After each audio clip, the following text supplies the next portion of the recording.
Welcome to the Two Cool Parents Podcast with your host, Will and Shay. Hey, y'all. What's good?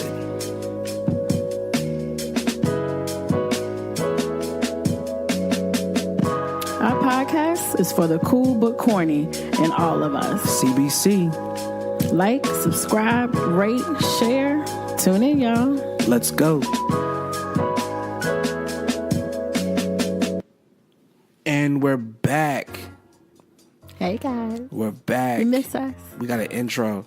We hope you liked it. We worked on it hard. Yeah, it's been weeks in the planning. But we're back. As you hear from the intro, you got your host, Will and Shay here. Hey, Will. Hey, Shay. And we are your cool but corny hosts. Yeah, Two Cool Parents back in the building. We thank you all for,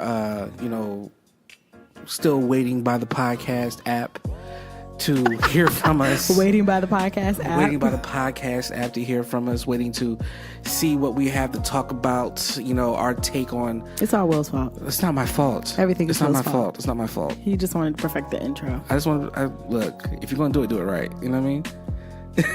With a W, right? That's I see your correct. pun. I see your pun. I wasn't really going there, but you cool. But yeah, so we're back and we have a sponsor. We do.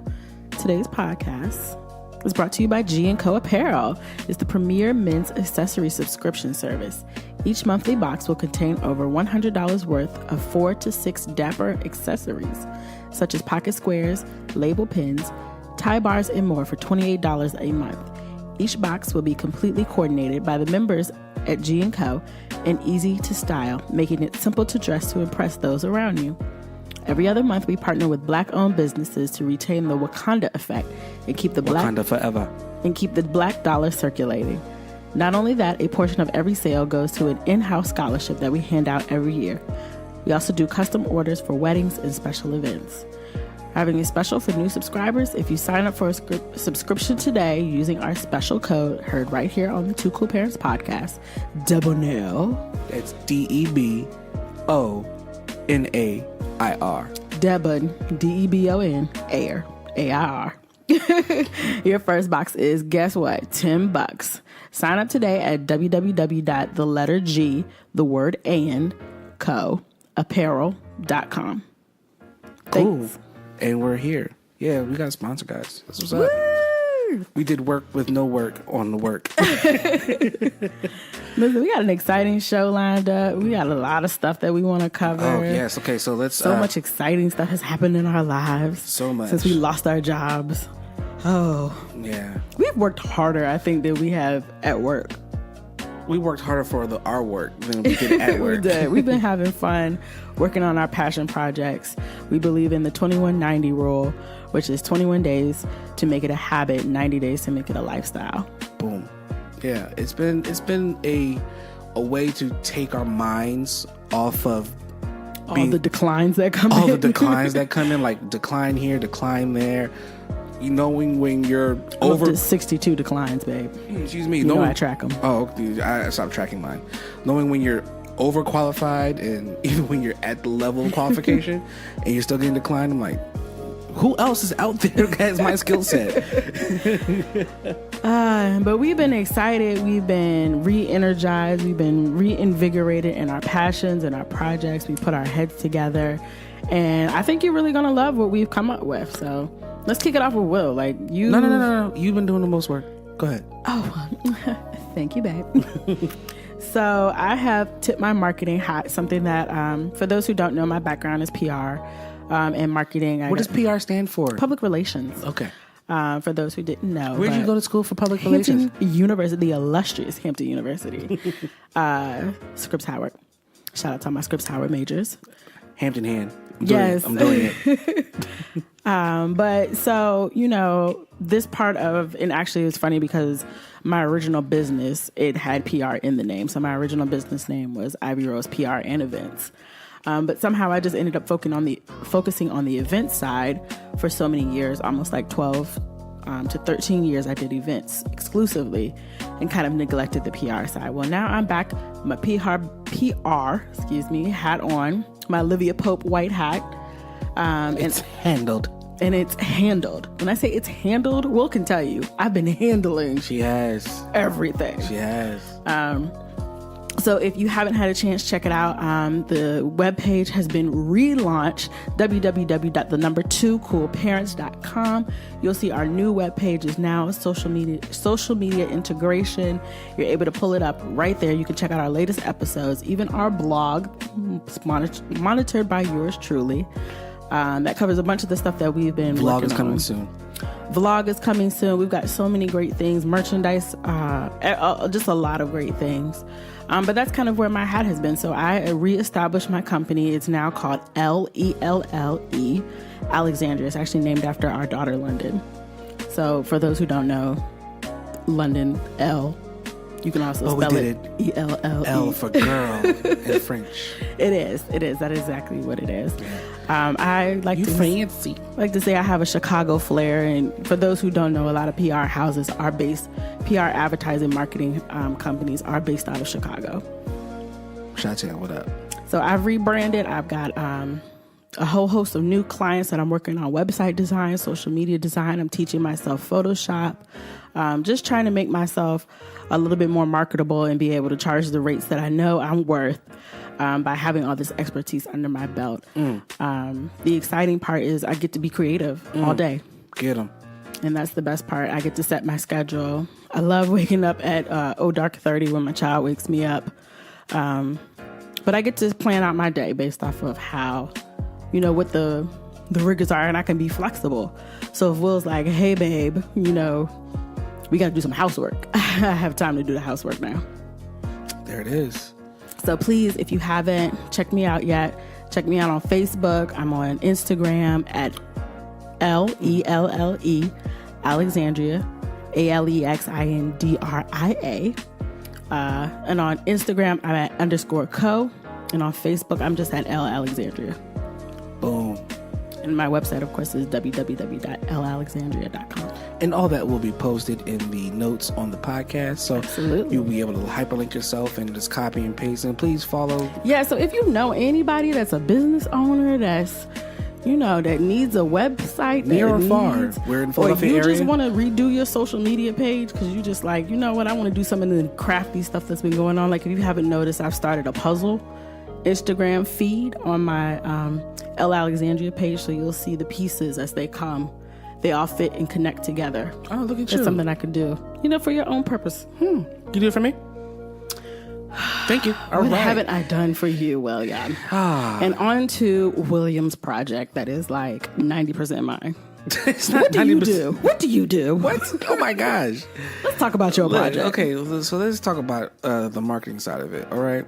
I'm a man in the 21st century on social media, which means I know how to do two things: post pictures, like pictures. Okay? Like and scroll. Three things: like, scroll, and post a few pictures. Okay, but all this extra accoutrement, I don't know how to do. Well, I understand. I can go teach myself, but I got you, so it's like.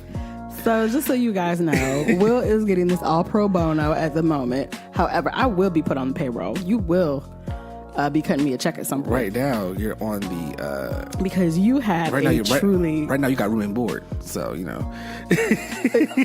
what? Let me lower this mic real quick, y'all. Do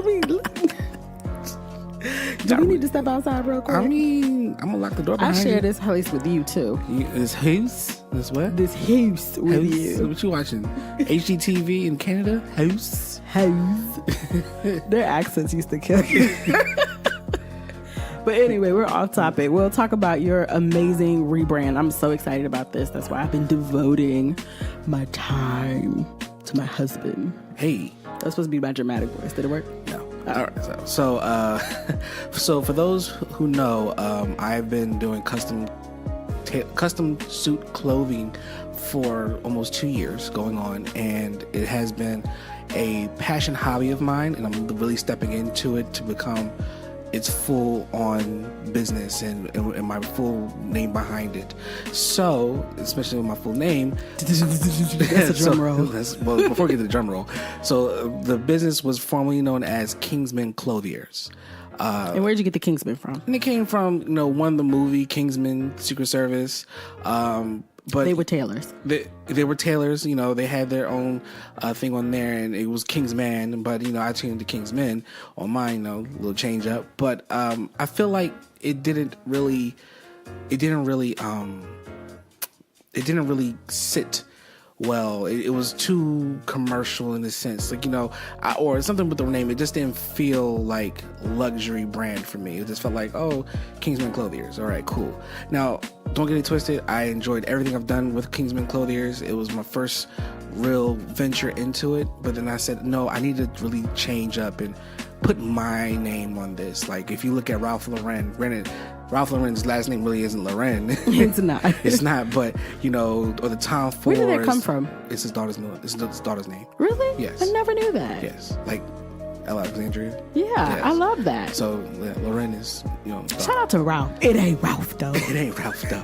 But like Michael Kors, Tom Ford, Louis Vuitton. You wanted somebody Louis to put some Vuitton. respect on I your wanted name. you to put some respect on my Okay, name. that's all. So drum roll, please. Yeah. Kingsman Clothiers is now known as William Alexander Clothier. Y'all see how he add that IER on the end? So I can't pronounce it, but he can because I'm Southern. And she has a lisp. So And I put an S on things. Clothiers. Like, It's Clothier. it's just an R. It's It's just an R. Just the R. What's Clothier. What's R&B without the R? Save it for another podcast, Will. Which will be coming out soon because we got some good content for you. We got some good content. Another idea Will has formulated in his brain. Seems like he has all this time on his hands. Right, but yes, William Alexander Clothier is up and running. Thank you, Shay, my beautiful wife, for creating the website. She's Marketing materials. The marketing materials. Business plan. But no, I did the business plan. Don't come for me. Don't come for me unless I send. Okay. All right, please. Thank you. But did I not add my own? You helped me out with the customer facing items. Yes. All the business stuff behind it. That's here. That's me. So that's the 1% you did. No, that's the 40% I did. Okay. 1%. Ain't no 1%. Don't come. Anyway. It took you 4 hours to do it.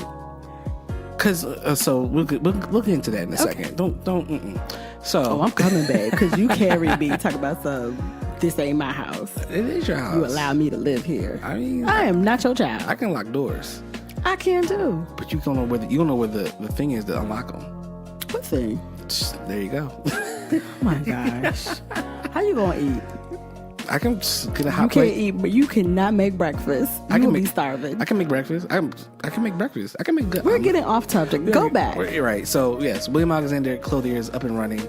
And where can they find you? You can find me on Instagram at William Alexander Clothier. Can you spell it? But it's not William like WILLIAM. It's WM Alexander Clothier. Fancy, y'all. Yeah, gotta shorten it, make it like real nice. It's real official. Since my rebrand, I have done eight suits for 2 gentlemen. One guy came and got 7. Shout out to you, Ryan. Yeah, shouts out to Ryan. One got 7, and one gentleman is actually getting married tomorrow. We'll post some pictures so you guys can see it. It looks really amazing. Phenomenal work that I'm doing now. And this is with the new supplier, right? We'll save that for another day. Okay. But great work that I'm doing now.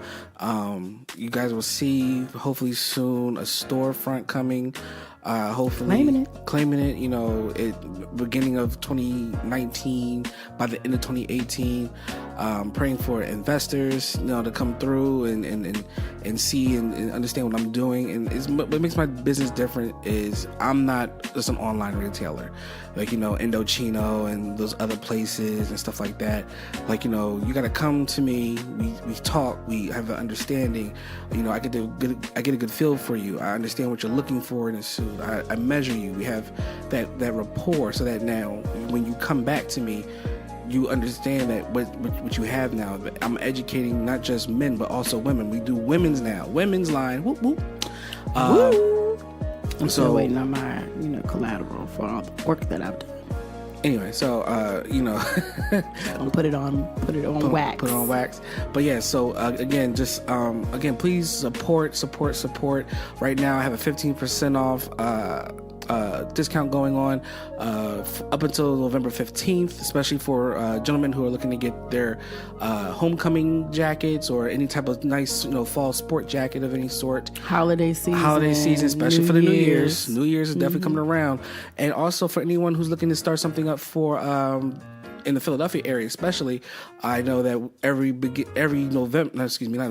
January, the Philadelphia Auto Show has a black tie event, and I will be in attendance this year coming up. So, you tried to drag me last year, and we're going. If not you, then I'll be solo dolo.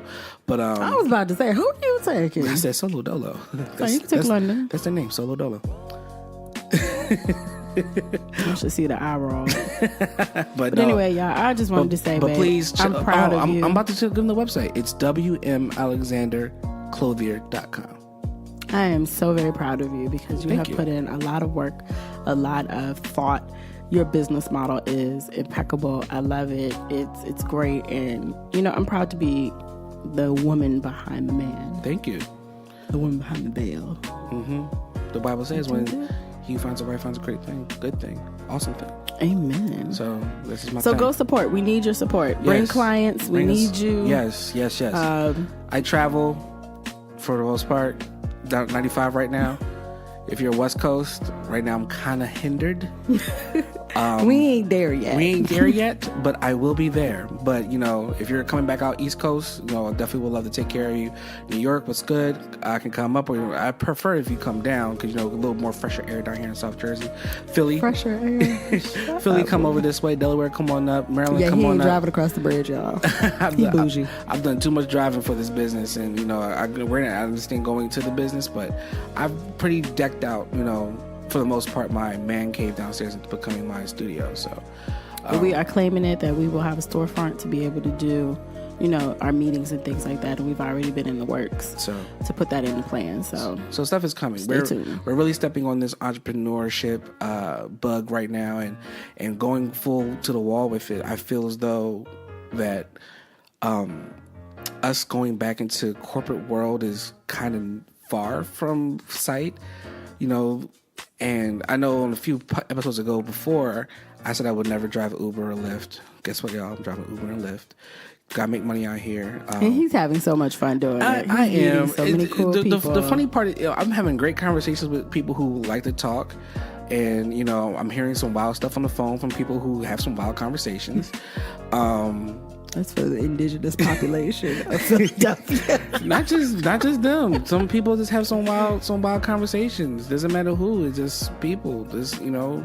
But it's fun. Like I had one gentleman today. We were talking about music and baseball and sports. I had another gentleman the other day who we talked about Star Trek. Had another lady a few weeks ago. We talked about energy and there's your chakras and all that jazz. Which is super important. I just want to say, this whole time period that we're in with so much negativity and us always fighting social justice issues, now is the time really to me, to where you need to make a stand. Whether that be in your job, whether that be in your home life, whatever it is, align yourself and make a stand and be true with who you are, where you are.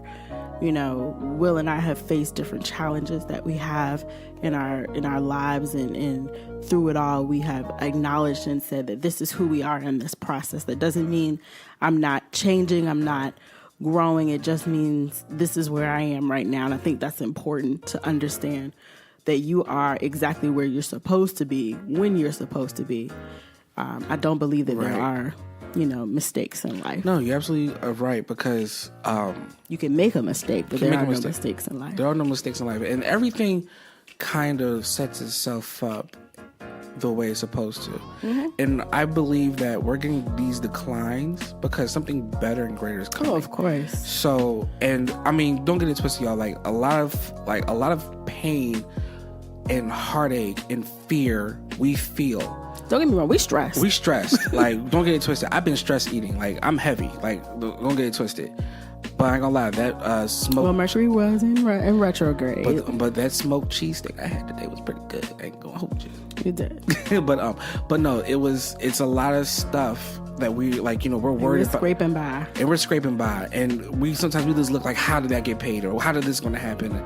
And, you know, like, it's just so much. But then we get these little blessings in the middle and they sometimes. do help. Every single one. We make it stretch, whether it be from people who we know, family members, friends, or just, you know, getting a letter in the mail saying that this has been paid. Only thing you owe us is this.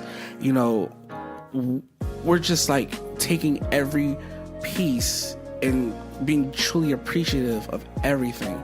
And like, especially with me driving Uber and Lyft right now, driving in Philadelphia has been very eye-opening because I'm taken back by the poverty in certain areas and just looking at, like, I'm fortunate. Yeah, my children are very fortunate. We're blessed, and it could be worse. And sometimes it comes back to that song, "Thank You." I forget who it was by, but you know, it could have been me outdoors with no food, no clothes. Could have been me. That's another, and it still could be. It still could like, be. Honestly, but the thing is, it's like for every blessing right now, I'm truly appreciative. The lights are on. We have food in the house. Our kids are taken care of right now. You know, it's so much appreciation going into everything. Every day. Like I do want to talk about a humble moment though when you get it married. Yeah. So it's just, I'm appreciative. I know Shay's appreciative. We're trying to teach that to London. Christian's too young to really understand, but we're gonna look back on this moment, you know, years from now and just laugh as a growth moment and laugh, but not laughing like, oh, look at that. We're gonna laugh enjoyment and say, look at what that struggle has brought us to today. It is. And understand and appreciate that moment and really live in that moment for that moment. And then not just take that and run with it, but go back and help. Yeah. Someone who else may be going through there. So that's what I think our purpose is in this process, is that, you know, we learn to be appreciative of the struggle, but also to go back and help somebody else who will eventually be in the struggle too. Right. Because our struggle isn't just unique to us. You know, people lose their jobs every day. People get evicted every day. People get, you know, different circumstances. And so this Monday, I had to go down to the social services building in Camden, New Jersey. If anybody knows, it's scary down there. I took my daughter London, and we stood in line for SNAP benefits, which are supplemental nutritional, whatever the A and the P stand for, but basically food stamps. Super humbling experience. You have to fill out so much paperwork. It is ridiculous. But I took it as one of those situations where, you know, and I really had a tough time, and I reached out to a couple of people, and it was funny when I realized that so many people had been in that situation before. I didn't even know, you know, that they had been in the, you know, the welfare line or, you know, SNAP benefits line. Their children were on reduced lunch like mine will be. And it's okay. It's okay because it doesn't last always. It's there for when you need it. Talk about it. But when you are walking in your purpose and you have God behind you, there's nothing that will hold you back from doing and accomplishing what you want, what you need to do. That's right. And so I know this is only a temporary, you know, service that I need for myself, for my children, for my household, so that we continue to eat well and be well and live long and prosper. That's right. Yeah, and now I was there. You know, I had to come down and drop something off to Shay while she was at the benefits office, and for me, it was humbling as well too. And I was like, man, we're so fortunate. Like I was walking past a mother of 3, one child in the stroller, 2 kids beside her, and she said, "We're going to the homeless shelter tonight." And I was like, "Oh my gosh." Yeah, and you hear about that when you're standing in line. You hear about, you know, their mother is. So in addition to this, if you have what is it when you have child services? So if you have a situation where child services has to interview your children, you have to bring them to the same building. So we were standing in line waiting for waiting to check in at the counter to say we had our appointment, and the lady was like, "I'm here for my whatever month checkup, but I'm doing good. I'm off the drugs. I wanted to be able to know if I could see my baby." And you hear that, and my baby's right there. It does something to your soul where you're just like, I see this mother. She's trying. Right. She probably isn't 100% there. You could tell. She had the track marks in her arm, a white lady. had the track marks in her arm, but they weren't fresh. You know, they were older, but you could see it. She was trying. And they were like, you know, we'll reevaluate your case. You know, do you have, you know, supplemental, you know, she's crumbling out paper from, you know, I guess her rehab center that says she was discharged or whatever. And, you know, you could see it. She's trying to get it together, but she's by herself. And all she wants is her baby. Right. However old her baby, I don't even know how old her baby was. Right. But our name got called, so I wasn't able to hear the final ending of that conversation, but truly humbling. And then let me just say this. Y'all people who work at these, I know you do not like your job. I know. No. I wouldn't say they don't like their job. I would say like it's the personalities you have to deal with every day. And I get that. And you can come in, you know, as the saying is lily white, but then as soon as you meet someone with an attitude, lily white doesn't last long. You gotta change that attitude to meet that. I get it. I'm just saying. I get it. You have to deal with situations like that, what I just described previously, that almost brought a tear to my eye. But hello, can I get some respect? Can you put some respect on my name? Like, the situation, I was waiting for Will to bring me some extra paperwork, so I asked the young lady, I was like, is the guard coming back? I'm getting ready to go to lunch. So I ain't been to lunch all day. I don't know what you need to do. But, I mean, Dad, could you help me? Like, and this is Philly's finest. Like, that's all it is. Camden's finest. Or Camden's finest. She was probably from Philly. She was very Philly-ish. Y'all know what I'm talking about. I mean, we're not talking about like people in general, but it's just like, you know. I'm talking about. I'm talking about. I'm trying to. And don't you look down on me, Missy. Don't you look down on me, because all I asked was where the guard was. That's all I wanted to know. Oh, well, I mean. So I get the little Asian lady back. But she came very quick. I mean, why get? Okay, all right, whatever. Remember she said to go ask the guard, and I was like, well, I don't see no guard. I know. Will was like, let me know that it was just one of those situations. She was hungry. She was hangry. Okay. And she wasn't taking it out on me. All right. Yeah. So I'm going to let her go. But again, anyone who works in customer service. I catch y'all. It's oh my gosh. But you know, people in customer service, it's or, you know, people facing, you have to deal with attitudes, and trust me, it's one of the hardest things to deal with. So, you know. I applaud those people. But I applaud those people who have to deal with difficult customers daily. So in difficult situations. So, you know what I mean, you just have to just you know, try to put the best smile on, but you know, I do understand sometimes you do reflect where you work. So, you know, just, you know, try to put a smile on someone's day. Actually, I had a great conversation today's one of my fairs today, dropping her off at her job. She's a server at a restaurant on Chestnut Street. And she's like, you know, the place charges too much for no reason. Like, it's not even that great. Is it one of my favorite places? No. Oh, okay. But it brought up a conversation because I told her, like, I used to wait tables, you know, and we both said everyone should have a job either in fast food as their first job or waiting tables. Waiting tables will humble you. Waiting tables will humble you, and it's just the way that when you service others, right? And then especially food. But then the other part is, like, you know, the people who haven't waiting tables or served others in that sense, they're always like, excuse me, can you come over here? And but you can tell the people who have served tables or understand, and they're quiet and they're just sitting there and they're waiting. And then when you come back over, hey, I'm glad you made it back over. You know what I mean? On a busy night. Please understand, I will not be back to you. 5 to 6 tables, 7 tables, 8 tables, depending on how big your establishment is. Trust me. Don't let a party of 10 come in. Right. And don't, right. So, but we've been through it. We've been through it. But, you know, that was a great piece to say, like, you know, I think everyone should really serve tables and wait, and because it teaches you it teaches you patience. When you sit back and watch someone else do it, you're like, oh man, she got all them tables? Okay, cool. All right, so we're gonna make this easy for tonight, or we're gonna make this easy for him tonight. And most people don't know that there's other factors. It's not just the waiter. Sometimes the kitchen is running behind. And so yes, probably your waiter should say the kitchen is running behind, but a lot of times jobs don't want you to say that. They don't want you to say that the kitchen is running behind, but oftentimes it's not your fault. Right. It's literally just other forces or other factors at hand.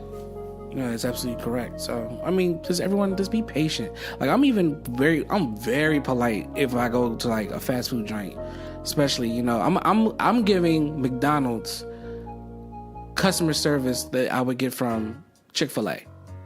I'm asking, may I have this? This and that. Thank you so much. I appreciate it. And they feel happy when I do that. It's just... Except for the late night Wendy's lady.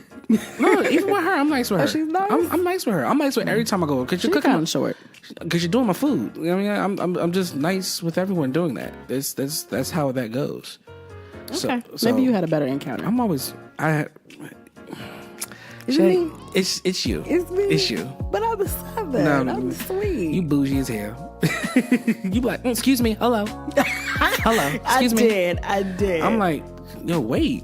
which brings us to another conversation we had when I was like, Shay, I did. Like, Shay, I had to get on Shay earlier about like understanding empathy in her writing.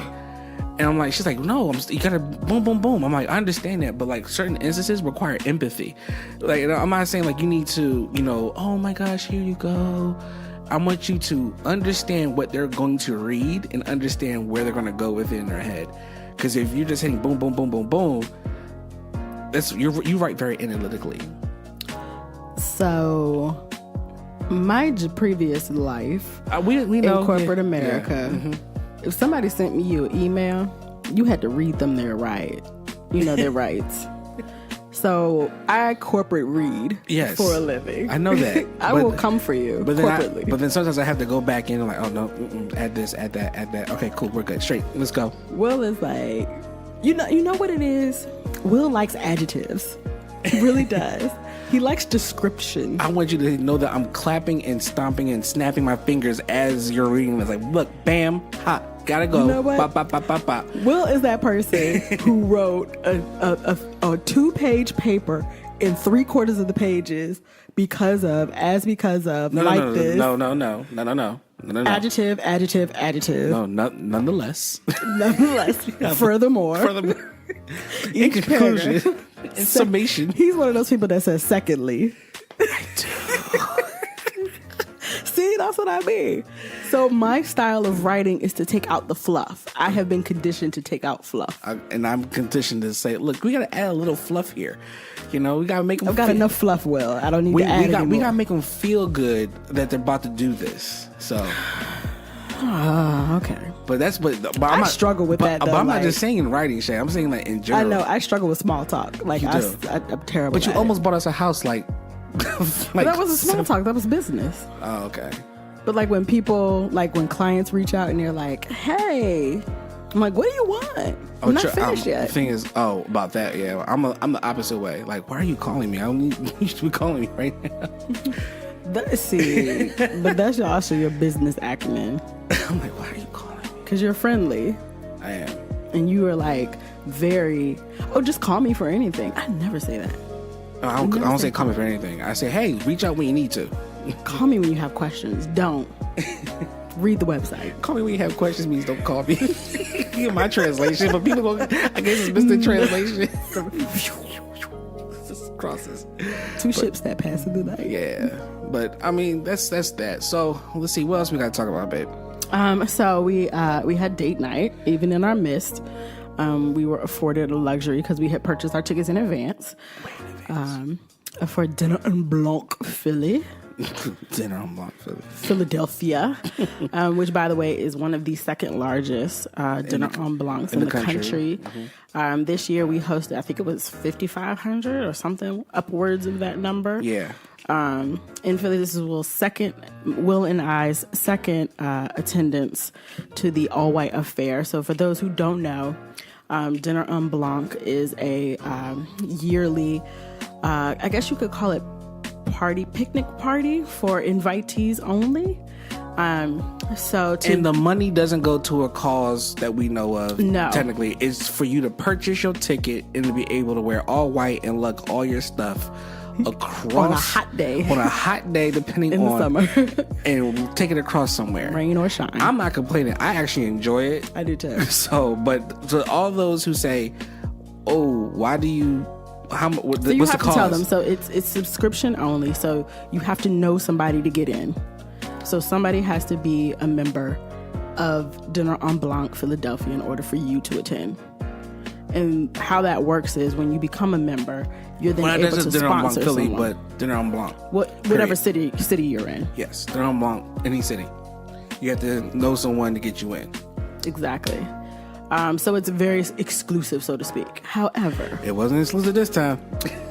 So 2 years ago when Will and I went, it was very, very... It was Dinner en Blanc, con Blanc, if you know what I mean. It was Lily. It was very Blanco. Yes. But I mean, I wasn't complaining. It was. We had a great time. It was a great time. It was down by the art museum. They shut down the art museum. They shut down the oval around the art museum. It was decent. Sea of white. And you had like up until a certain part on the Parkway of Philadelphia, Benjamin Franklin Parkway. Sea of white. Everyone was there. It was all put together. It's beautifully orchestrated. Seriously. And it was nice. Great band, great music. They had they had a drum line come out and whatnot. And dancers. Right. One thing that we did wrong that year was we drank white wine. We drank red wine at an all white party. We did, but we didn't get any on us. We were still clean. Yes. And we had like a whole bunch of food. So we missed the year after because Shay was pregnant, which was... No, I had Christian, but I had just had Christian. She had just had Christian, and it was at Franklin Square Park, I think it was. Franklin Square, which is in Philly, right off the Benjamin Franklin Bridge. I mean, there's only a few places you can have it in Philly. Right, but no, it's okay. But it was nice, and I heard that a few years back, it was actually on that part of that stint of JFK, of the bridge. Right. Where they shut down from 20th Street to 30th Street. That entire strip. Yeah. So, and they did Market Street, weren't you? And they did Market Street. So you have these spots. Now this year was at Dilworth Park and the Pennsylvania Philadelphia admin building across the street. And in my opinion, it was two different vibes. You had people leaving, going across and coming back across the street. So explain to them, because there's... So if you've ever been to Philly or you want to see how it is, you can just Google Dilworth Park and do like an aerial shot. Dilworth Park is right in front of City Hall. City Hall, and it now encompasses Love Park. No, not encompasses Love Park. Love Park is Love Park. That's across the street. Oh, okay. Dilworth Park is right there. Now, which is really funny. I had a fair weeks ago again, whose great grandfather was the guy Dilworth. Oh, nice. who was the former mayor of Philadelphia, which is really funny. So yeah, but moment in history. But so that's where you had majority of the people. Then you had another set of people across the street from City Hall over there, and it was separated. It was two different worlds to me, and I didn't like the vibe. And we were sitting on a flank. And we were sitting on an angle when we got there because... But we were closer to the music. Which I was okay with, but I think that it was just... The vibe was different. The vibe was very different. And it was a little more brown and blanc. Not to say that it was a bad thing. It was great seeing a lot more black people attend. I don't want anybody to take white it. Nationalist. No, not at all. Oh, whoa. Don't be throwing those words around on the podcast. I do not support anything that William says. I'm just saying it seemed like it was a lot more. I mean, you're going to have culture. It's supposed to be an infusion of culture, and anyone can come. That's what it's supposed to be. Absolutely. But it's supposed to be more couples, and it's supposed to be more about a romantic evening out with your friends. Now, that's what it's billed at from France. That's what it's supposed to be. And literally, it's like men sit on one side. It was supposed to be like men sit on one side, ladies on another side. Which we did when we went 2 years ago. Correct. This year, and it just could be the dynamics are just different now. We're in, we're 2 years. It's been in Philly for like almost 7 years. Yeah, 6 years. So this year was the 7th year. Yeah. And so Philly is different. There's a lot of different things at play, and so you can't always do girls on one side, boys on the other, because that's not how people register anymore. Right. And then some people bring either their same-sex couples, or they bring their good friends. Absolutely. Co-workers bring each other. Mostly women bring their good friends. Absolutely. Hilarious story. So go ahead, Shay. So there was a group of ladies who were sitting two seats down from Will and myself.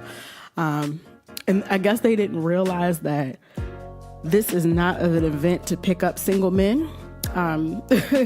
So most of the men who are attending with their spouse or someone, their love interest or romantic partner, date, whatever, or coworker. And so there's not a lot of opportunity for eye candy, I should say. Let's just say I was getting checked out on when I was walking around with my glass. Will was over by the thing. I walked like literally towards 15th Street, where City Hall and 15th Street and Market Street connect almost. And I'm getting like, I'm like, why are all these people looking at me a little kid? Like, I'm not feeling myself. I'm walking straight. I'm looking at everyone's stuff and like that. And you know that look when someone's looking at you. Like, you feel it. You feel the gaze. Like, it wasn't like, oh, hey, who's this guy? It was like, oh, like, hey, hi, how you doing? And I'm tipping my glass to them like, oh, hey, how you doing? Like, just being oblivious to the fact, like, oh, hey. Yeah, right. What was enjoying? No. I was really being oblivious until I really sat back and like thought about it after Shay told me what she heard and saw. And I was like, no. So anyway, let me just say this. So the singer, we're out there at the park. We're jamming along. They're doing, covers of. No, that's because I was hyped. I was just hyped and I was drunk. And she comes. I'm literally standing next to Will. She hands him the microphone. Like, hello. I was hyped. I was giving energy. I'm just saying I wasn't giving enough energy. No, you just showed up. I was there. So I must have blown her cover because she was oogling. No, she one, no, two, no. She wasn't even like that. Anyway. Shay, you read that wrong. Anyway. You must have read the wrong horoscope that day. Moving right along. I know what I saw. There were some old biddies in there who was eye-oogling you too. Yeah, the old ones, yeah. That's why I turned around and started doing my little camera thing and everybody was like, oh, here she go. Sometimes you gotta be a hater for your man, okay? You gotta be a hater, ladies, for your man, okay? Some of my come closer. Some of my lady boys, you gotta be a hater for your man too, okay? The reason why is because people be rolling up on them, and you just gotta be like, hey. I got rolled up on. Feedback, step back. I did get rolled up on while I was up there before Shay got there, and I was like, oh no, this is a great time, good. And I was just went back into my own world. Like I was like, I'm not going to entertain it, like for real. So then, I have a confession to make. And then today. Shay rolled up. I was like, okay, cool. I have a confession to make. Another man touched my butt today. Oh. Did you like it? I did. Oh, okay. But not in that way. So he was 13 months and he just patted my butt because I was changing a Christian as daycare.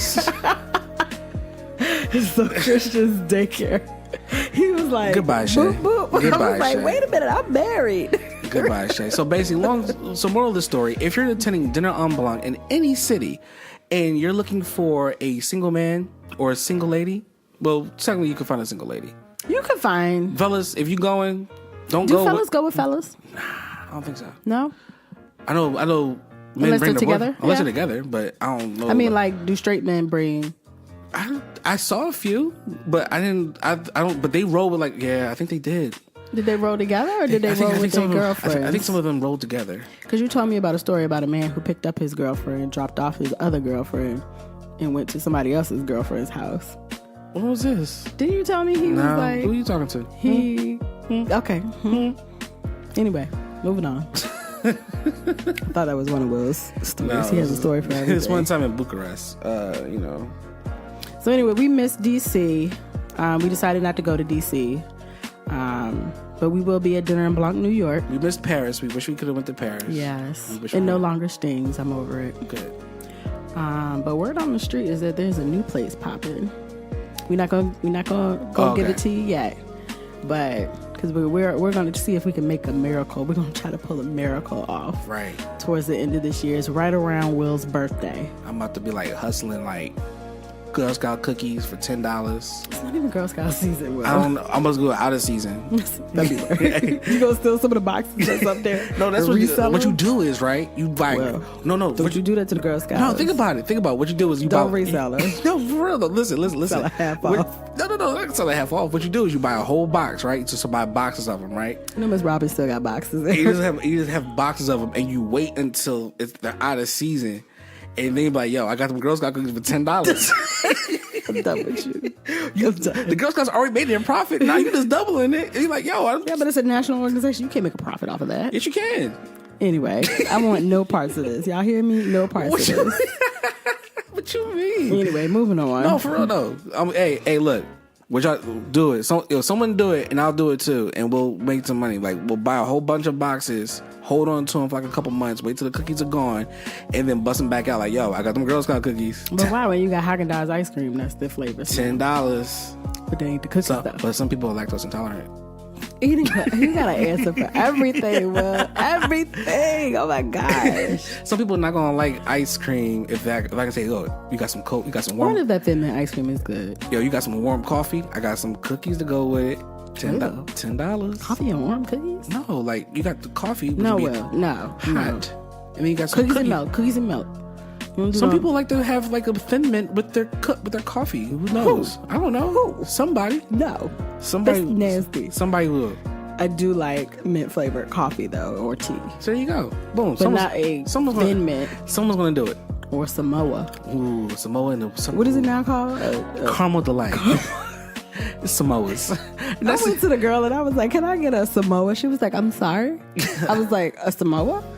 She was like had to converse with her friends. And then she was like, "Do you mean a Caramel Delight?" And I was like, "No, I want a Samoa." They taste different. And they're smaller. They taste different. Or maybe when we were kids and they were They called took off 8 coconut. I can tell. I sold them things for a living. They shaved off something. Look, like I said, You find out Girl Scout is cutting corners. Look, stack up the boxes. They are smaller. Right, but no, stack the boxes. Hold yourself up. Know what I'm saying? Pay the Girl Scouts. They already got their money. Then what you do is you bust them out. Supply and demand. $10 a box. Let's go. Will apparently went to his economics class on campus. I did. Economics taught me a lot. So what's next? Well, now that you got me on that, I'm like, shoot, we need to find out how we gonna do this new dinner en blanc coming up. Oh. We got to figure out how we gonna get there. Oh, we gonna figure it It's out. international, y'all. That's all you got to know. So, but I'm gonna find me something. Okay. Yeah. Sounds good. Yeah. Next on the list, I just wanted to briefly say that a legend is no longer with us. Oh, we're doing that? Sis Aretha has gone to glory. It's not Sister Rita, it's Miss Rita. But I just wanted to say this was one of probably our culture's Founding member of music. Yeah. And whenever somebody like this passes, I think, for some people it was just a blip on their social media. But she paved so much for women in the industry. Mm-hmm. And I love how she always wanted to be paid in cash. She didn't want to fly, so she always toured North America. So she never made international money. She could take a boat. But she didn't. She might have took a boat a couple times. I don't know. She could have took a boat. But who wants to spend a month on a boat going to Japan or whatever? However long it takes you to get there on a boat. She could take a boat. But I love her work ethic, her work, and she was one of the realest. She was the queen. Mm-hmm. Rest in peace, Aretha. I was just watching both of the Blues Brothers movies, and of course, Aretha was in those, and it was just so funny to see her in that. And then she was married to one of the guitar players. His name was Murphy, and he actually passed away 2 to 3 years ago.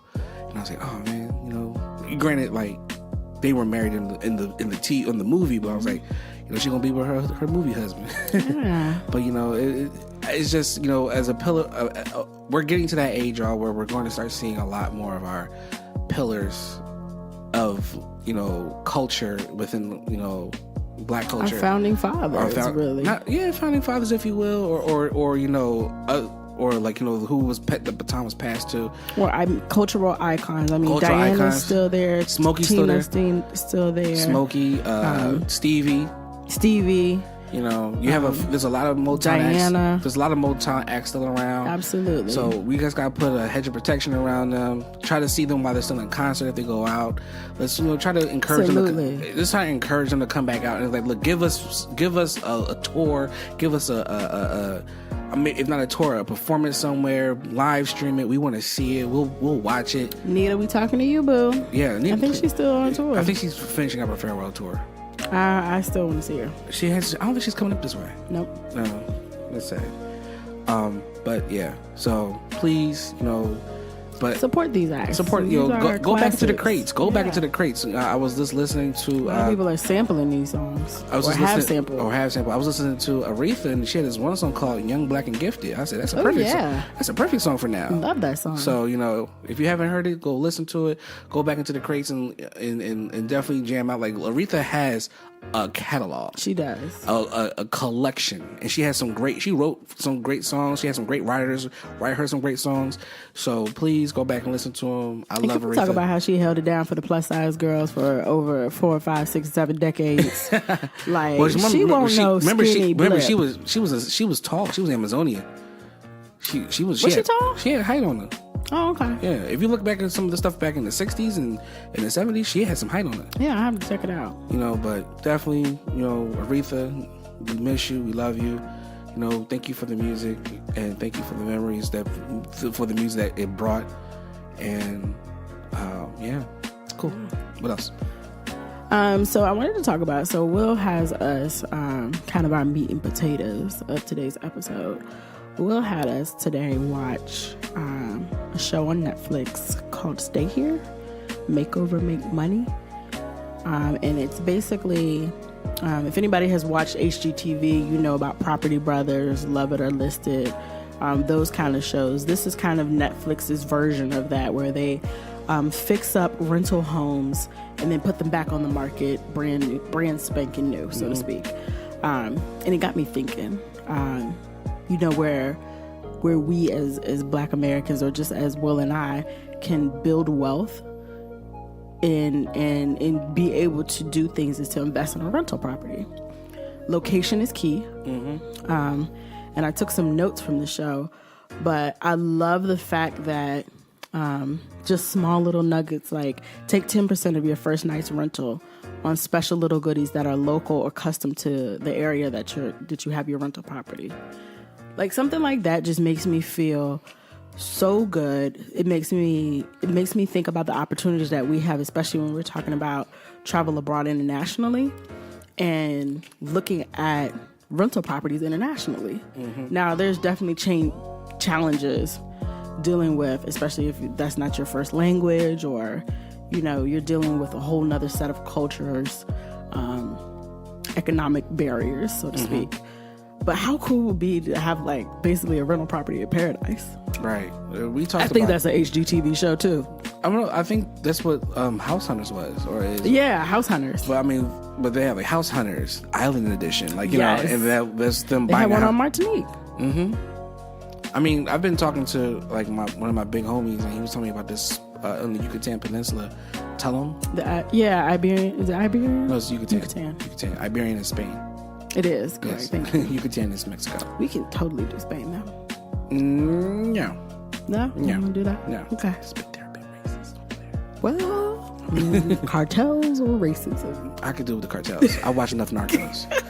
Will is obsessed with Narcos law. Narcos, y'all Snowfall. Have to understand. Will is low key planning a cocaine brew. I'm not. I'm not. Which I do not condone the opinions of Shay Wright on this podcast. You thought about it before, though. No, I did not think about it. I just thought about. I think it's just so to me, and this is for real. Think about how we look at. Think about how your parents or grandparents look at Western movies. You know, they love, like, older men love westerns. Older women love those romantic movies. I still love a good rom-com. You know, no, I'm talking about rom-com. I'm talking about, like, you know, I know those like old Casablanca and school, stuff like that. You know, they love those type of movies. Now Casablanca was a great movie, though. I know it is. Like, you know, Gone with the Wind, stuff like that. Kiss Me, damn it. You know, stuff like, I don't give a damn. It's passion. Right, passionate, all that. Now let's fast forward to our generation, and what do we have as nostalgic that we can look back on and say, you know, that was kind of like the era I kind of wish I quote unquote lived in, because, you know, from certain generations, like some men, like, for instance, some men wish they were cowboys. My dad loves westerns. He'll watch a western movie and just leave it on all day. Your dad loves western movies. You know, not more so than war movies or war movies or stuff like that. You know, it's stuff like that. So for now, for them, is what they grew up on and know. What we have as, you know, this semi-millennial or you know, elder or millennial generation is what, Narcos. Yes, for real. Like, you know, Cocaine Cowboys, all of them. Like, I mean, they definitely romanticized the era, but there was a lot of death in that, and they romanticized the westerns. Yeah, there was a lot of death in that. There was a lot of death in that. One thing they put on the westerns was the scalping that the natives did. They definitely did. They were scalping people. Like, you didn't see that on there. I mean, they did enough. Did a lot of love stories and right, you know. So they did enough in Narcos. Well, that's what Hollywood does. Right, but the thing sells you on a dream, on the good part. Right, on the good part, or like the singing. But I don't want to say like, oh, I like to make money that way. I just took a look at their ingenuity of what they did and how it all came to be. Of course, it was the government that was doing it. I was about to say, do you know who was in charge? Right, Reagan. Shout out to Reaganomics. Trickle down. But at the same time, it's just like, look at the war on drugs. Right, but just take a look at, you know, how that was. I mean, what else can we go back to and look at, like, you know? I mean, I definitely understand. Or New Jack City, like when it came out, it was a little too real for some people, but a lot of people, folks in our generation, we like New Jack City. No, I mean, I hear you completely. There is some lore in that, and there's that whole rags to riches kind of theme. Correct. That they did, and they definitely took along their entire family. Right. You know, they from their boys to their boys, their mamas, their cousins, everybody had a job. So it was just, you know, like it was just, for me, watching those joints or those movies or those shows or like those documentaries. They were ingenuity businessmen. I give you that. They created a business, and, you know, like Chris Rock said, you know, the reason why drugs ain't legal is because they're made in brown countries. Well, there you go.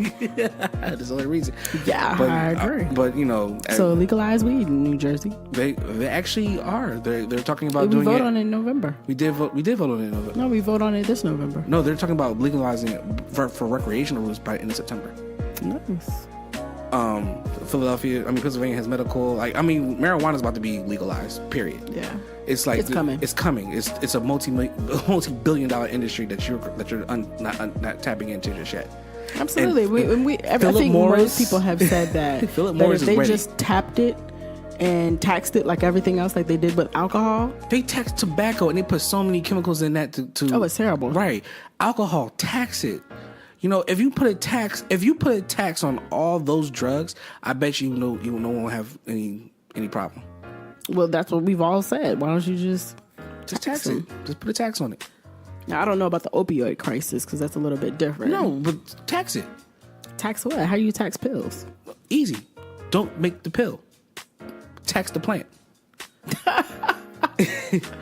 Tax the grower. Right. No, not to tax the grower, but hey, like, yeah, you know, I could use some, whatever. I don't know what comes. I don't know what comes from opium.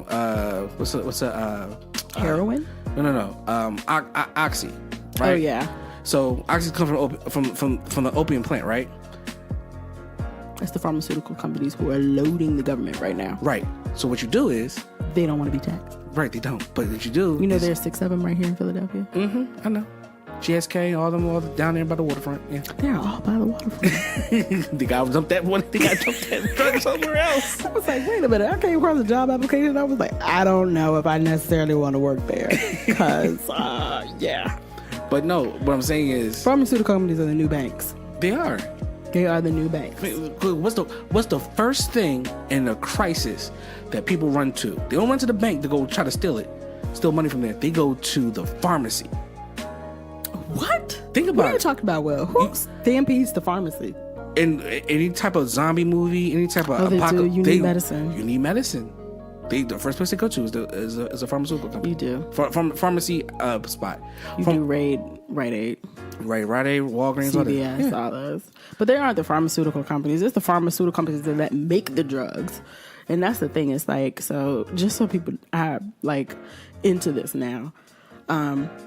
So pharmaceutical companies have definitely government-backed research to make these things, which is why you see if you or your loved one has taken Xarelto and has suffered some sort of horrible trauma, you may be entitled to a financial claim or a financial reward. Please call XXXY. You guys have heard it before. It's the same thing that happens. They introduce a new drug and it doesn't pass all the tests that they need, but they needed to get to market so fast. It's because literally they are, they get their grants and things from the government. So it's like the government pays them to make the drugs that kill the people. It's weird. Which is why, healthcare has been such a big issue and why Trump wants to take Obama off anything that has Obama's name. He wants to get rid of it, call it Trump Care now. I'm like, it's still the same thing. Trump anyway. I digress. I moved too far to the needle. We're getting into politics, but we won't get into politics. This is not the podcast for that. This is for the cool but corny and all This is of talk us. about how they coming for people are catching immunity deals. Oh yeah. On this Trump thing. And then I know this is far off, and Like, it's too sign cool. me up for immunity, please. I will rat on you. Like, what you need? I got it. I got receipts. Yes. Sis Omarosa came with some receipts, though. Omarosa, with her book? Yeah, her book was pretty... I'm tempted to go buy that. Her book was pretty... I don't want to support her, but I'm tempted to. Her book was pretty... our good friend who did the cake, who did our wedding cake, did hers as well. But yeah, she, so if those who don't know, Omarosa, she was Trump's, what was she? Secretary? She was Trump's special advisor for urban affairs. She was Black people. She was escorted off the White House grounds by Secret Service. And so she has now come out. I mean, she's been very vocal. I'm sure you probably heard about it. She's been vocal about the whole situation, but now she's released a tell-all book with receipts. Like how they brought her down. She will gather people. How they brought her down to the Situation Room to let her go. Yes. And she was like, wait a minute, car service. We had to all go to this and this and the third and blah, blah, blah, blah. Yes. Because there was a tape of, she was getting close to the tape of Trump using the N-word. And it was just, I'm listening to, I did the Facebook live read with old boy who was reading it. So Will was like, I don't want to buy the book, but I just want to hear somebody else read it. Or give me the Cliff Notes version. Yeah, Spark Notes, go. You know what I'm saying?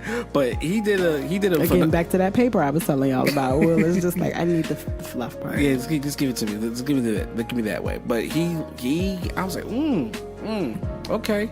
I said, Omarosa was really out here. She was on The Apprentice, so she twice. Well, here's the thing. In there, she worked for the Clinton. She worked for the Clinton administration. She was a registered Democrat. Like she said in the journey, she thought the money could buy her wealth and happiness or something like that. When she realized it really didn't buy you anything. Of course not. And she came to realize that, especially. But minus the fact that we all turned on her. But she got really smart. She's like, as soon as I got fired, the first thing I went to go do was Big Brother.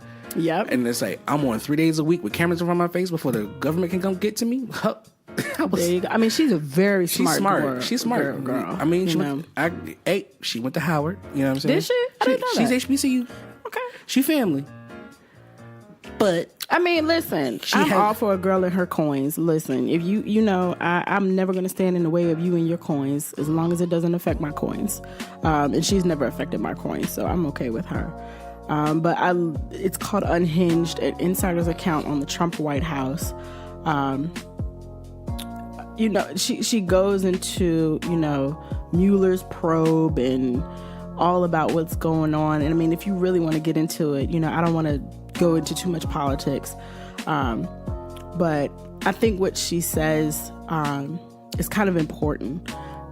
because her view is what we haven't been able to see yet, which was what was going on inside the White House. If you remember, Trump fired just about everybody from the White House and kept a very small, close-knit group.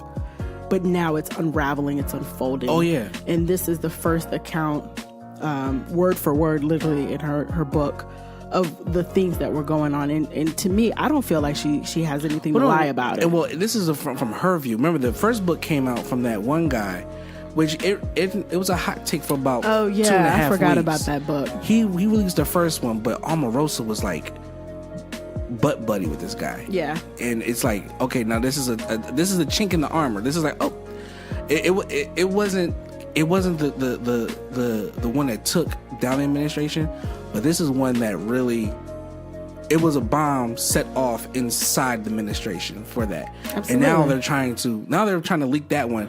They forgot to cover this side because now Manafort's charged and Cohen's charged, for those who have been paying attention.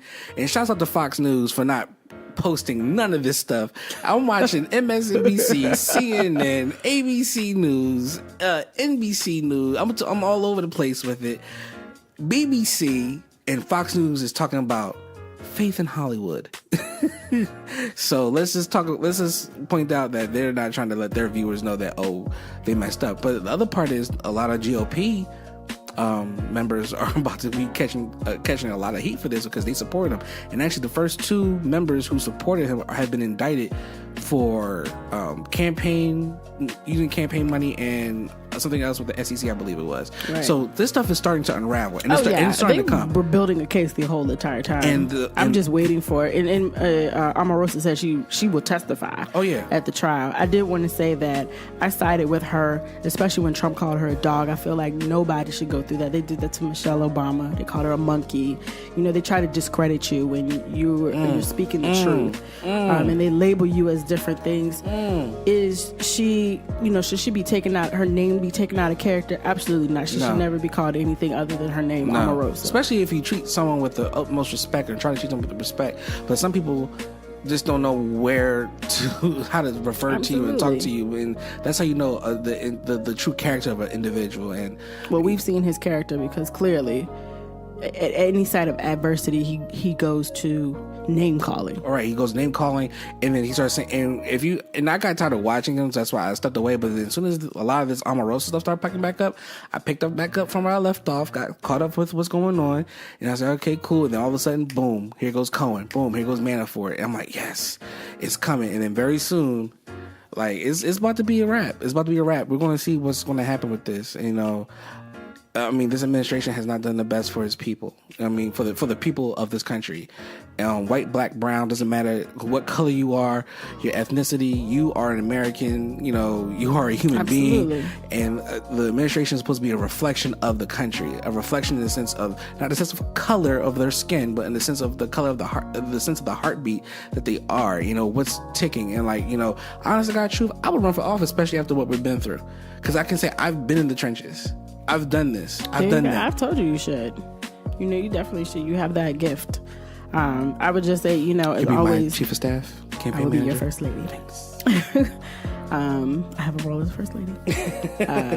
But I and this is just, I'm so encouraging and so looking forward to November. The Obamas have encouraged, get out and vote this November, guys. It's really important that we get more brown people to the polls. We did not show up. Black and brown folks, we got to show up. For this last presidential election, nobody wanted to vote for either one. I get it. A lot of people stayed home, and that's why we're in the situation we're in. And it's not like we're in I would say for the majority of Americans, we're not in a bad situation, but the way that you see things being handled and people being treated, now you understand their reason and importance of what your vote means. But the other part is, I've been saying this for years, us as brown and black folk need to really unite together in a sense of come up with our own money. Political party. But not just let's take a step back. Martin Luther King wasn't just assassinated for what his work in the civil rights movement was. He was assassinated because he was going to start the poor man's march. He was going to unite everyone who is poor. All of us are poor. If you're making 60, 70, maybe 80 grand. It was a fight against capitalism. If you're making 60, 70, 80 grand a year, right?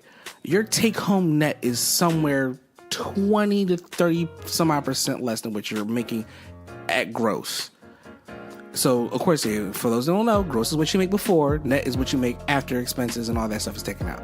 So just remember, you're still, if you're living paycheck to paycheck, paying your car note late, paying your house note late, you know, waiting those full 5 days to make your rent payment, you are poor in the sense of it.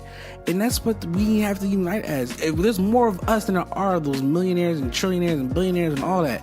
But we have to unite. We have to put our money together. Like if you, but it's a mindset. Will. It's a mindset that's driven by capitalism. Because the trick is, or the gag is, that you can be poor but still rise up through hard work, determination, and tenacity. So to speak. And then they're going to say, "Oh, you made it. Now you're one of us." No, you're no longer with them. Yes. So divide and conquer. Divide, right. So that talented 10th that we used to talk about, and we've talked about on previous episodes, they want to, okay, we'll take you guys. We'll take the 10%, but we're going to separate you because you're better than the rest. Right. So, you know, and it's a cultural mindset as well. It's fed into you every single day by capitalism. But because you see it. Like you said, when you said you were driving, you said you saw the poverty. You saw the negative side of Philly, so to speak. Mm-hmm. But that's every single major city in America, or even rural areas, because let's be honest, ain't nobody making a living off farming anymore. Right. Unless you're like have a government contract. Right. But they ain't handing those out either. And most of the farms are owned by the big companies who make the food. And pharmaceutical companies. I'm kidding. Them too. But you're in this system, perpetual system of that. Right. And we've talked about different systems: the prison, the pipeline, the I-95 corridor of pain, so to speak. From DC to New York. From DC to New York, the Trail of Tears we talked about before. So we've talked about these journeys that are still present. Right. We're still going through it, and we just watched Trayvon Martin's a couple weeks ago. Mm-hmm. We're still fighting the same thing our parents were fighting for. And it's going to be that cycle. But what I think that, you know, and that's a solution. We keep talking about the problem. Here's a solution. You're right. And I'm going to put a solution out there. What we need to do is really go to the NAACP or the Union League and really say this. Hey, what can I do to help with this? Now, they're going to say, oh, well, you know, you come to our event December 3rd. Let's put up a shut up. If you can pay $8 a month for Netflix, I want you to take that same $8 a month and donate it to the Urban League or the NAACP. You know, the advancement of colored people. So that whether you're black, you're brown, you're yellow, doesn't matter. You're advancement of colored people. I want you, and even if you're what about unicorns? Well, even the unicorns, you know, like, you know, for anyone who identifies as color, whether you're the rainbow, whether you're or you're the other colors, you can donate your $8 recurring payment once a month to said organization, right? Or you donate to your, you know, rural farmers organization, something like that, whatever. Or a political party. No. Next to political parties. Everyone's a moderate because you're conservative about things. Not everyone's a moderate. There are, because the thing is, you're not going to tell me that the most diehard conservative isn't going to think about something liberal when something happens to their family. Oh, absolutely. And some of the most diehard liberal we've seen it play out. The most diehard liberal who falls upon a stack load of cash doesn't turn conservative. So come on, we're all moderates. Let's call it for what it is. But let's not go to mostly moderate. Yeah, let's not just put it into a political party. Let's put it to an organization, and then you go to that organization and say, "This is the type of candidate we want, who represents us." That's right. You hold them accountable, and then that money that you've been sowing every year, to every month, every year to them, now goes back into what you and your community needs. So just imagine if all the folks in Philadelphia, white, black, brown, doesn't matter what color, donated to the Urban League. Why I say the Urban League? Because it's urban. It's a city. It has that feel for it. You donate $8 a month. That's what?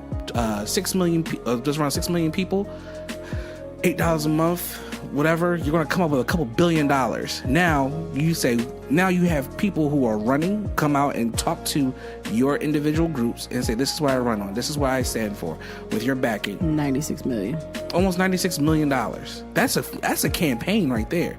Boom, boom, boom, and that touches base with everything that you're like, okay, hey, we're over here in this section of the city. We need our roads done. We've been paying boom, boom, boom, boom, boom. When can we get that done? Your money now talks.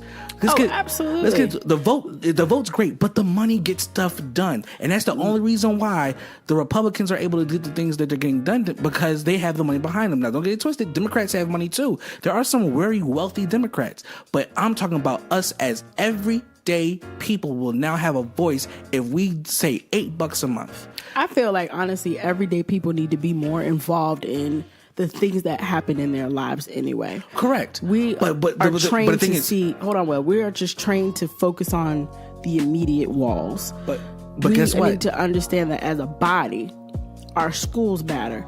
There are some schools in this country who haven't been updated since 1970, 1980. They don't even have new books. Correct. There's some, roads who are terrible roads, and they just never get paid. But guess what? But we never speak out about it. But you know why? Because no one's money's tied into it. Exactly. Once you tie your money into it, you're gonna have a voice. When you start we pay taxes. Once you pay taxes, you're like, oh, I'm gonna be at every PTA meeting. I'm gonna be at every. Heck yeah. I'm gonna be at every meeting for the town we'll hall be up joints. At the mayor, like, so what's going on here with our economic development? Right. What's going on with this? What's going on with that? The moment you put your money into it, so the moment you put your $8.99 or $7.99 a month into it, you're going to want to have a voice into your neighborhood and say, hey, we would like to get this taken care of. We would like to get this taken care of. Do that. That's the only way I can say it. Is that not socialism? So, right, like I was saying, but the thing is, you're sowing your money into it. Therefore, you have a voice for it, because now you're putting your political pieces into play. Hey, there's a block captain who we would like to be up for this district at the time of votes. And because they have they got the backing of their block or whatever, or their neighborhood, that person could win, because guess what? Now that neighborhood stands behind that one person. Socialism, a political and economic theory of social organization that advocates that the means of production, distribution, and exchange should be owned or regulated by the community as a whole. I think that we have it there, folks. If we all, it's it's fine. Well, but the thing is, the only reason why it's capitalism is because they take it from you automatically. There you go. Just imagine if we gave it to them, then it's a different story. I mean, listen, the socialist theory has been making waves lately. You're not the first. There are quite a few who have spoken up on Twitter, on Facebook, even on MSNBC. They've gone on these shows and said that, it should be governed by the people and ruled by the people. And that's what made Bernie Sanders. That's what made Bernie Sanders such a candidate everyone's wanting to step behind, because we were just giving him the money. He didn't take a lot of money from anybody. He said, look, give me $5. I'm cool with $5. Give me what you can. If you're able to give what you can a month to your neighborhood to help build it, trust me, you're going to have a beautiful neighborhood, and continue passing that notion down generation to generation. Especially, I'm going to say this, us as black folk, we are $1.5 trillion of industry in this country. Now, what was if we took some of those funds from buying stuff to try to outdo everybody and just put it towards saying, hey, like Jay-Z said, why don't you own your neighborhood? Why don't you own the house that you live in? What, does Jay-Z own the neighborhood?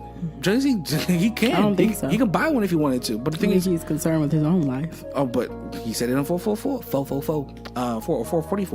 that, I was about to say, what is the title of that? Is it? I always thought it was 444. I'm saying 444. Okay. Jesse Jackson. But you know what I'm saying? That's where I'm coming from. And I know this is my soapbox of the day, guys. It's a well articulated argument. Yes. As far as myself, well, how do I feel about it? Like Will said, I'm an extreme moderate. And the reason why I say extreme is because I'm literally 50-50. I was raised in a household with a Republican and a Democrat. So I see both sides of the coin. I understand why you have to ebb and flow sometimes. And that's why I like to stay dead center as much as possible. It's not staying neutral. It's just sitting there. Like, I see both sides of the argument. I see both sides of the argument. But so, you usually go with what your heart feels. It is. Do I always support... I always like to say I support the candidate that I feel will do best for my immediate situation. So that's why I'm very active and very vocal in local politics. Getting to know, your mayor, your if you don't have a mayor, maybe you have a, what do they call it, councilman or some sort of leader in your town or mayor or whatever. Get to know them, be a part of them. The governor, I remember my mom taking me to see Virginia's first black governor when I was a kid, shaking his hand. Shout out to Wilder. Yeah, former governor Douglas L. Wilder. Shaking his hand and just being in awe of who this man was. My mom always jokes about the story where I was like, I was being London, just yapping and running my mouth. And as soon as he walked in, I felt a presence and I just shut up. I had nothing to say. But it's because someone like that commands respect and authority, and is able to articulate it in a way which other people can understand. We need more of that. And I think we need more brown boys and girls to be able to do that. Getting young people involved in politics, having them understand why it's important to me starts at home. Not just, in your day-to-day, just saying, well, we pay taxes to make your school better, or we pay taxes to make sure, the roads are better. We pay taxes to make sure that, so they understand the web that's being, or the web that's there. It's not being, it's already there. It's already established. That's how our country was set up. And so, I look at the situation and I want to do my part to make it better. National politics is not my playground. I'm not a fan of it. Never have been. Will knows, I'll tell y'all, I'm ready to hop across on a plane and just set up shop somewhere else. Not to say that this country, is gone in a handbag. There are definitely ideals and freedoms here that I would never be afforded somewhere else. But I just, I'm over it. I'm just ready for something new. But Will is definitely rooted here. He has a lot of American pride. I do too. There's a video of a Black Lives Matter. I won't say protesters, but they showed it to like a parade of all parades or something like that, or meetings of all meetings. It was basically like a bunch of MAGA hat winners and whatever. And the dude from who ran the protest said, "I'm bringing you on stage so you can say your piece." And I wouldn't say it was heartfelt and stuff like that, but the dude from Black Lives Matter, he said, "I am American." Everyone cheered him. "I am a Black American. I have a voice. Mm-hmm. I don't want to be silenced. We're not to be silenced. We want to this and the third." When one lady's like, "What about black on black crime?" Okay, for instance, guys, black on black crime is due to the fact of low social economical, or mostly economical ceiling in urban areas. Let's call it what it is. If there were people with more I don't like you. That's what it is. Pretty much I don't like you, but also for the fact that we don't have jobs here compared to other areas where someone can work and get cash. Now, again, sometimes minimum wage jobs don't basically not disqualifying people based off their name. But minimum wage jobs don't really a whole lot of merit inside of the community. Especially when you got responsibilities. Especially when you got responsibility, kids, stuff like mortgage. That. And especially when the government doesn't give you the benefits, so on and so forth. So you got to spend half your day going down to the social services office. On your day that you're supposed to be at work. On your day that you're supposed to be at work. And then you're like, how do I get this money? Then you make that idea like, what, I'm going to go take it. That's where the crime comes from. So don't say, "Oh, we do this." You do it to yourselves. No, we don't do it to ourselves. And there's plenty of white on white crime. It's plenty of that, but it's forced upon people in that sense because they have no way else to get what they need to get. And then when you start doing that more often, you become they quote unquote call a boss. And then someone steps to you the wrong way and they call you out and they're trying to take away what you got. Now you have to defend your wire stalks. You have to now defend what you have, and then that causes that. So okay, Narcos. I'm just coming into play. It is but as you get it's older, based off of the same principle. Yeah, it's based on the same principle. Like you have to send a message. Everyone's correct. So but what I was saying with that is that we're Americans. All of us are Americans. We're all here in this country. We love this country. Like they say, go back to Africa. Look, I don't know what part. I ain't African. I don't know what part of Africa I need to go back to. I'm Black American. I'm Black American. I'm here. We're the only, if you want to call us a race, who has our identity is tied to our race. Correct. So we are labeled as Black Americans or African Americans. White people are just people. They're just Americans. Right. They're not called white Americans. You don't have this We're the only Prefix. subset that is defined by the color of our skin. Right. And there's reasons for that. And it's always because it's subconscious. Correct. That any blemish or whatever that percentage was, Right. you were less than. And that's what our country was built on. So we need to understand that. But to go back to Will's point, just because I support Black Lives Matter doesn't mean all lives don't matter. Right. You know, Rainbow lives actually, but here's the thing. When a dude in the crowd said, all lives matter, and a dude from Black Lives Matter said, brother, you're right. All lives matter. But I'm talking about my black life right now because we're being targeted. My black life is in jeopardy every day. Every day. So understand. And every day, I'm afraid even Will goes out. Like, seriously, Will is a black man in America driving other people around. Now, we've been through this before, you know, with driving Miss Daisy, you know, where black men used to drive white people around. There have been references to Uber as very Jim Crowish. However, I'm still afraid that somebody's going to get in Will's car and, you know, be high off of some pharmaceutical drug or whatever. The same as when Will worked at a bank, a crazy person will come off the street. The same fears that everyone else has, to me, are heightened now 10 times because of the environment we're in. Right. You know, like, what if Will looks at a cop wrong or doesn't pull over immediately? You know, will that be the last time I see Will? Correct. Or it could be me. Correct. Honestly, it could be me. I actually talked about that today. Another fair I had. We talked about telling everyone I love you at the end of it. Like I was talking to my good friend today for 40 minutes. 40 minutes from the time I hit the bridge back over. So that's why you didn't call me back. No. I told you I'd call you. I said I'd see you when I get home. But we talked for 40 minutes and I said, yo, bro, love you, man. He said, love you too, man. I'll talk to you later. We're going to link up on probably this Sunday and go out and chill. Ew. Get over it. You do worse. But with just telling I love you, you know, to your fellow man and letting them know is pretty much, you gotta say that now, because today it doesn't matter where you live. You can live Tomorrow's not promised. You can live in the suburbs. You can live in the city. You can live in the gentrified part of the city. You can live in the country. You never know what's gonna happen now. And every day I walk out this place, I love you. I tell my kids, I tell my wife, I love you guys. I love you. Kiss, kiss, kiss. Boom. All right, daddy will be back. And I make sure that during my day I'm there to get back home. And like one of my favorite lines is from Pelham 1-2-3, where Denzel's wife says, "We need milk. Make sure you bring home the milk." And I used to tell that to Shay when she'd be like, and this is when we were like going through our marriage issues in the beginning of our marriage, and she was like, "All right, well, you make sure you come home." And I said, "I'll make sure I bring home some milk." He usually did. I didn't bring home milk, but just saying I'm bringing home some milk means it was figurative. I'm coming home. My mom used to say it too. Her thing was just bring home the wheel. So it was like, I know we still joke to this day, but like the whole car might not be there, but I'll be holding on to that wheel.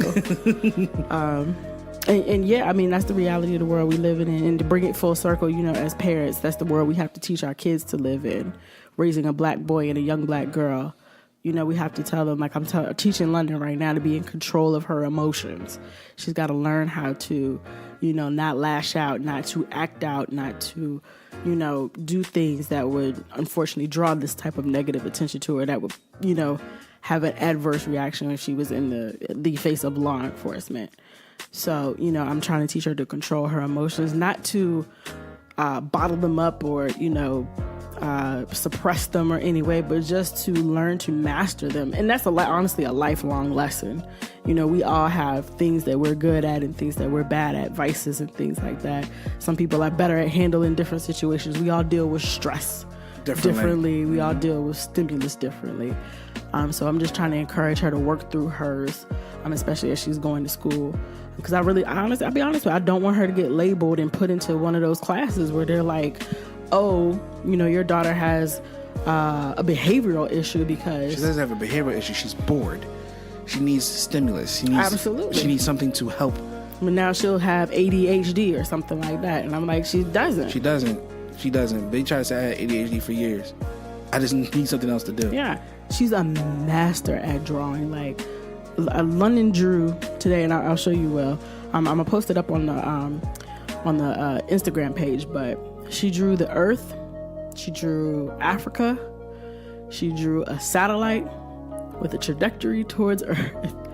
And I was like, London, you're 6. Like, how do you even know about satellites, trajectory, and what the Earth looks like? And she was like, that's what I saw There it is. out of the child's mouth. And so, you know, I just want to continue to encourage that in a positive way, and help her, you know, channel, especially when she's frustrated, that through a creative outlet, music, dance, sports, entertainment, whatever it is, you know, just encourage it and allow her to work through her, you know, her issues. So, Yeah, I love that girl. It's my baby. I haven't seen her in a couple days, like full blown on. I miss her. she was really good today. I miss her a lot. Like driving, like as much as driving, you know, makes a couple dollars, you know, because you can make up to whatever amount you want to be out there all day driving, but I miss being at home with my kids and my wife. It's really Yeah, until they get on his nerve, and then he just like, ah. All right, I'm going to sit back downstairs now, guys. Will got about a good 10 minutes. No, I have a good 10 minutes. It's like before he's like, all right, y'all doing too much. I got to go away from y'all. well, no, it's not them. It's When they both be running around, yeah. you got about a good 6 seconds before you My just ADHD starts kicking in. I'm like, all right, gotta go. like, number one, because you can't run around and join them. Because No. part of you wants to be like, I just want to hit them with a dart or something. Yes, I want a Nerf gun and just shoot them all day. Like, Maybe that's your stress reliever. yes, shoot them with a Nerf gun. Well, there you go. We have one in the house. I want a real one, like a real joint. Can you imagine hitting Christian with a Nerf gun? He'll be so upset. Like the joint that. Christian is our sensitive child. He cries when people get yelled at. He's very emotional. He's a cancer in cancer. He is. So that's already said right there. Anything else, babe? I mean, we hit an hour 30. I mean, I think Wow, we covered a that's lot it to within me. the 2 weeks we've been gone. I Sorry, was going to talk about Nikki, but I think I'll save that for another Nikki's day. done. All right. What else? I mean, ain't she that old auntie that they're still trying to live? One, like she's I 28? want to see this Azalea Banks Wildin' Out episode. Oh, no, I don't want to. I want to see what happened. Shouts out to DC Young Fly, Carlos, and Chico. 85 South Show. 85 South Show, coldest podcast. Great podcast, guys. I need to go back into the studio. I do. I'm tired of this on the road. I can't watch them anymore. Like on the road is funny, but I need y'all It's back not in to the have the studio. same format. I need It's y'all not the back in the same. studio. Carlos, Los. Chad, you the main one. Yes, Chad's the producer. Chad, we need y'all back in the studio, bro. For real. Y'all made no money in the studio, though. I know, understand. Y'all gotta make y'all money, but bro, we missed today's in the bill. Like we need. I mean, this is a family-friendly show, will you? Well, they had that on there, and it was Well, come we on. ain't got to put it on ours. Well, that's what they said, quote unquote, in the 85 South Show, coldest podcast. Anyway, That's my show, though. I ain't gonna hold you. I mean, shout out. I We should shout out our podcast that we listen to. yeah. I mean, I ain't gonna hold you. I've been slipping on my podcast since I've I been have driving. too. Like I'm like backed up. I'm like, I did it's not even post the last episode. it's I'm kinda- terrible. kind of like current events. I can't listen to the old ones. So I'm just gonna So much has happened. so much has happened between them. I can't just listen to the old stuff. Like, oh, that's old news. Yeah, You know what I mean? I'm with you. But yeah. What else? Football season's almost around the corner. Oh, I'm done. I'm done with that Actually, I nothing. had a great fair today. See, a lot of my stuff come from talking to people in my car. Me and this He one, has stuff to talk about. me and this dude were like, I'm good with football season. The Eagles won a Super Bowl. I'm happy. I'm done. And football, y'all trash right now because this whole new tackling thing. Have you seen the new tackling rule? Yeah. They want them to tackle like pillows. Yes. You just see Will's little thing right now. That's what and then they call the roughing the passer because the dude, like you had your helmet down. No, they want you like to wrap them like a bear and like I got you. Like that's not I'm football. gonna put my whole body on you. I'm gonna put my whole body on you. Yo, this is. I might be tuning in though. That might be some good quality I'm not entertainment watching. for me. I'm not watching. You know, it. I love watching it for other reasons other than Women watch football for the tight pants. That's what they say they do. the prints are there. Y'all can have that. I love all the prints. Basketball season coming back around. Shout out Yes.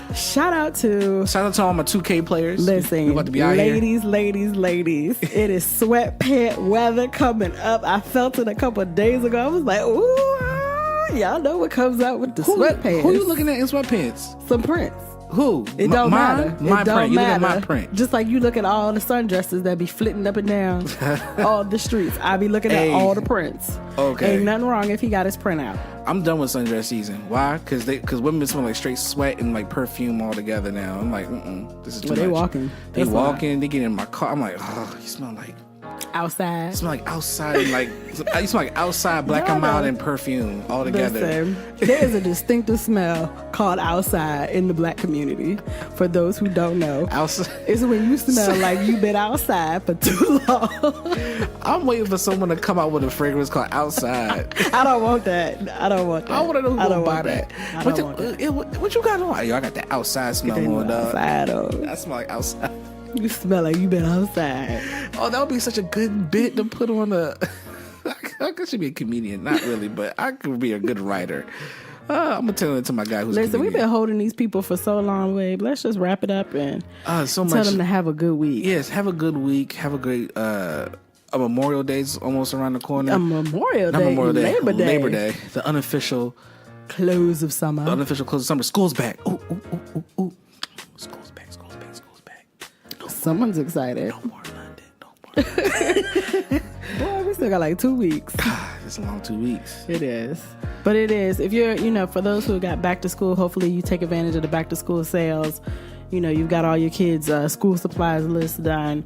If you have extra stuff, please donate it to a charity. A lot of organizations, I was out with London today doing some back to school shopping. A lot of stores and things, they're saying if you donate to a backpack drive or things like that, it'll be really good. If you are a New Jersey Hamptonian, or just a Hamptonian in general, we'd love for you to come out and join September 8th, the tailgate at Monmouth University.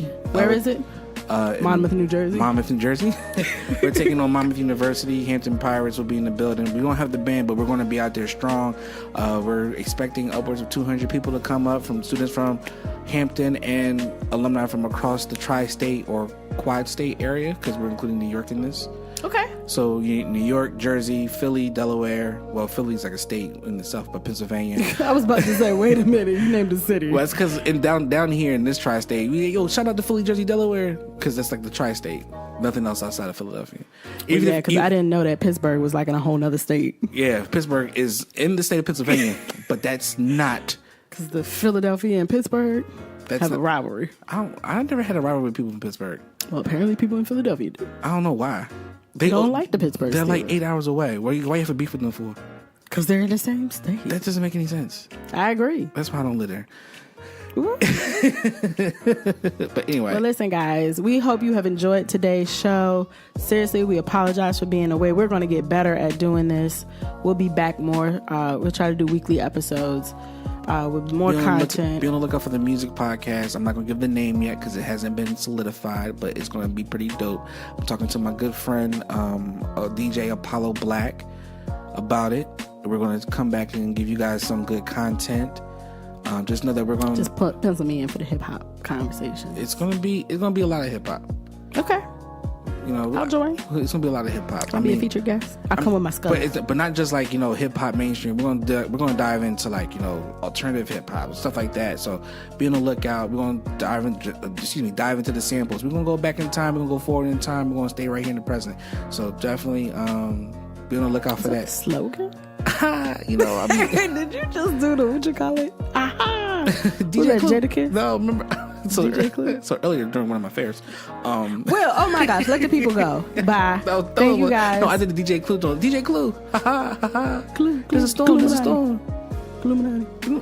Get him a boat. Get him a boat. Let me stop. This is not. We do not endorse DJ Clue. DJ Clue don't come for us. Okay, we love you. We were just shouting you out. Yo, if man. it wasn't for Clue, Will let the people go. All right, I'll say that for the podcast. All right, y'all been great. Please check us out.